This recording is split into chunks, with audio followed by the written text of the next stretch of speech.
क्या आप इंग्लिश बोलने वालों और पैसे वालों को महान समझते हैं? तो आइए देखें क्या होता है उनका हाल।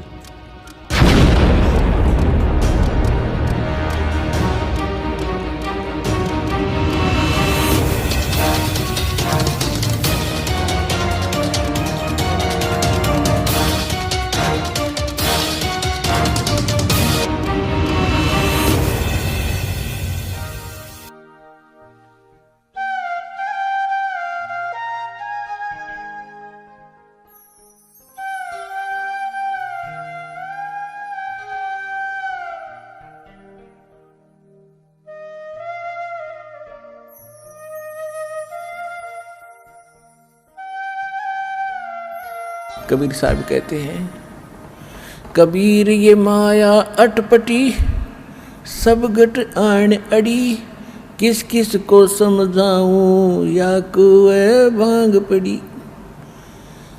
अब जैसे किसी ने कुएं में और 10-20 किलो भांग डाल दी हो, उस कुएं के जल ने जो भी पीवेगा, तो 1000 आदमी पीकर चल पड़ो वहाँ से, तो सबकी एक जैसी भाषा, एक जैसी चाल, एक जैसी सोच हो जाती है।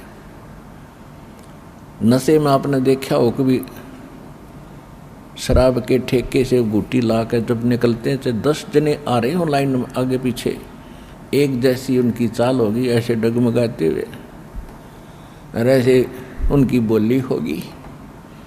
उनको समझाने की चेष्टा करें तो चल चल अपना काम करें। तो कहने का भाव यह है कि हमने ये काल की माया की घनी भांग पी रखी है। हमारे को कोई भी मिला है, उसने यही ट्रेनिंग और ये शिक्षा दी है कि बेटा अपना करके खा, और देख उसने 2 कोठी बना ली, बेटा तू भी अपनी बढ़िया कोठी बना। रिश्तेदारी में जाते हैं, वो भी पूछते हैं क्या करता है, आकर अच्छा वाह भाई वाह, खूब तेन तो बहुत अच्छी कमाई करी, और फलाने के लड़के ने ऐसा कर लिया, उसने ऐसा बना लिया, 10 एकड़ ज़मीन खरीद ली। फिर हमारा वो इंजेक्शन ऐसा लगता, हम भी ने सोचा हम भी इतनी बनावा। तो ये ट्रेनिंग देने वाले तो आम संसार में घने मिल जाएंगे। यहाँ परमात्मा कहते हैं,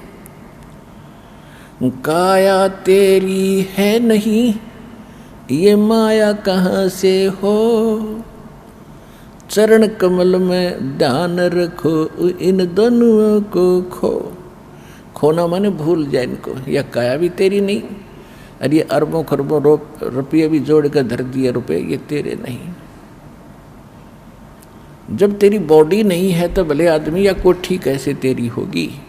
तो इतनी अकल हमारी मारी जा चुकी है अज्ञान के कारण कि हम वास्तविकता भूल कर नकली काम में जुट गए, दृढ़ हो गए, और उससे हटाकर रियल काम पर और वास्तविक कार्य पर लगाना अब परमात्मा के लिए कितना कठिन हो गया।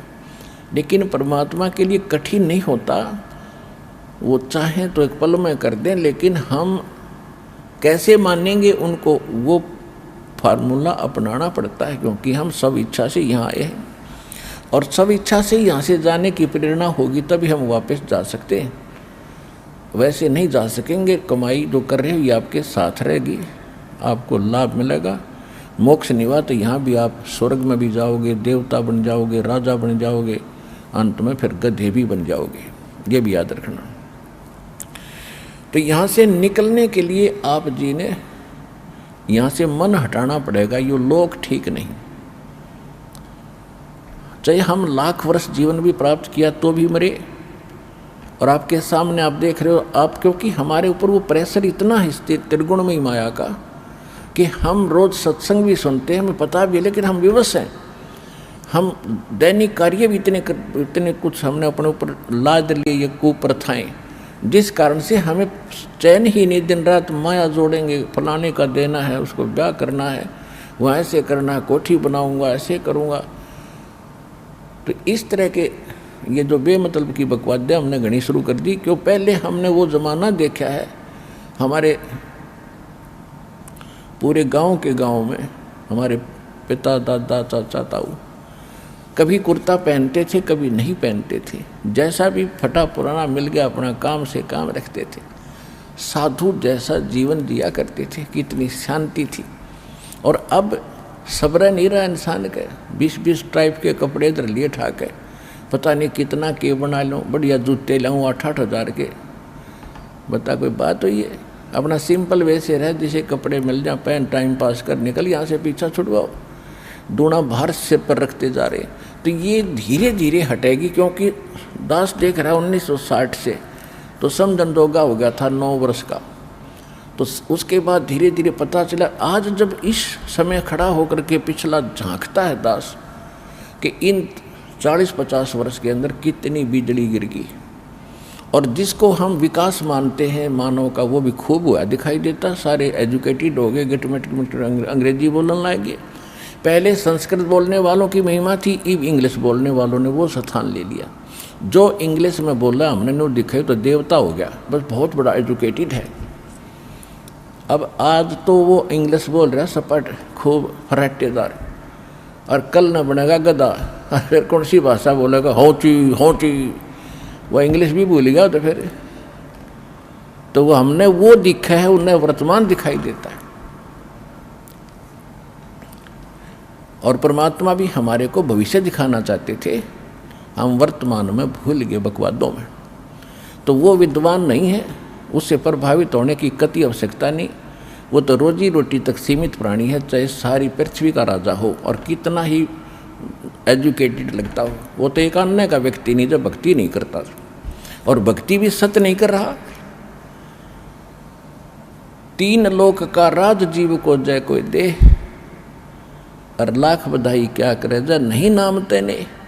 अगर वो भक्ति नहीं करता और 3 लोक का भी राजा बन जाए, धिक्कार है। क्या बधाई दे रहा है ऐसे मूर्ख को जो भक्ति नहीं करता। हाँ, भक्ति करे, और भक्ति करेगा तो राजा भी एक नेक इंसान हो जाएगा। उसके दिल में दर्द होगा, दया होगी, भगवान से डर के कलम उठाओगा, चाहे राज जाओ चाहे रहो। और अब राक्षस बन गए, अपने राज के प्राप्त के लिए सेना मरवा डालते हैं। देखा पिछले पानीपत की पहली लड़ाई, पानीपत की दूसरी लड़ाई, घोटे जाते हम इतिहास पढ़ा करते ये गंदे।